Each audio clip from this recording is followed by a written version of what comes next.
নমস্কার, কেমন আছেন সবাই? আশা করি ভালো আছেন। আমার আরও একটি মিনি ব্লগে আপনাদের সবাইকে স্বাগত জানাই। মিনি ব্লগ করার অর্থ হচ্ছে এটাই যে আমার সারাদিনের দিনচর্চা আমি কি করি তা আমি আপনাদের সাথে শেয়ার করব। আসলে হায়দ্রাবাদে তো আমার ঠিক তেমন কেউ চেনা নেই, আর তাদের ভাষা আর আমার ভাষার মধ্যে পার্থক্য রয়েছে, তাই তাদের সাথে মন খুলে কথা বলতে পারি না। সেখানে আমি ব্লগস বানিয়ে আমার মনের মতো করে কথা বলি, আর সেগুলো আপনাদের সাথে শেয়ার করি। আমার মনে হয় আপনারা আমার আশেপাশে আছেন, যখন আপনারা কমেন্টস করেন তখন আমার খুব ভালো লাগে। তো যাই হোক, সকালবেলা যোগার প্রস্তুতি শুরু করলাম, জল খেলাম, কিছুক্ষণ ডিপ ব্রিথ করলাম, ডিপ ব্রিথ করার পর ভ্রামরি।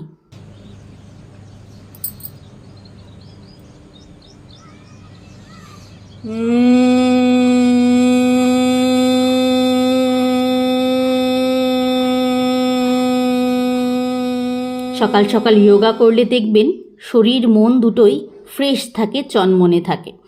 তো যোগা করতে করতে আমি ভাবছিলাম যে আজকে কি রান্না করা যায়। তার মধ্যেই বাবা ঘুম থেকে উঠে গেল, উঠে পেছন থেকে বলছে শুনলাম যে আজকে নাকি মাংস আনবে। আবার বিছানা থেকে তার জামাই উঠে বলছে না আজকে মাছ খাবো। তো যাই হোক, ওদের এই কথাবার্তা চলতে চলতে আমি আমার ঘর ঝাড় শুরু করলাম। যেটা আগেও বলেছিলাম, মা বলে দিয়েছে বাসি ঘর রাখতে নেই। তো বাবা আসার পর আমার আগে যদি বাবা উঠে যায় বাবাই করে, যদি আমার শরীর ভালো না থাকে বা কাজের প্রেশার থাকে, আর না হলে আমি করি। এই ঘর ঝাড় দেওয়া, ঘর মুছা, এগুলিতে ঘরে লক্ষ্মী বাস করে, এটা আমার মা সবসময় বলে। এটা প্রত্যেকেরই মা বলে, প্রত্যেকেরই মা দিদিমাদের এটা কথা। তো আমি ঘর ঝাড় দিতেই গুনগুন করে গান গাইছিলাম। এটা আমার অভ্যেস, জানেন, কাজ করার সময় গুনগুন করে গান গাওয়া। এটা অনেকেরই অভ্যেস, তবে আমার একটু বেশি অভ্যেস। আমি একটু একটু করে আমার ভলিউম বাড়তে থাকে। এটা আমি আমার মায়ের কাছ থেকে পেয়েছি। আমার মাও কাজ করতে করতে গুনগুন করে গান গায়, তো আমিও কাজ করতে করতে গানটা কন্টিনিউ রাখি। জাগো গো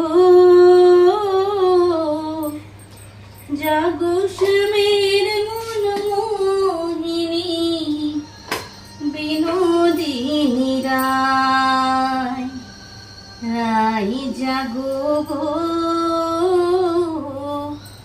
জাগো শ্যামের মন মোহিনী বিনোদিনী রায়। গান গাইতে গাইতে চাও ফুটে গেল। সবাইকে দিয়ে আসবো, তবে তার আগে একটু কথা।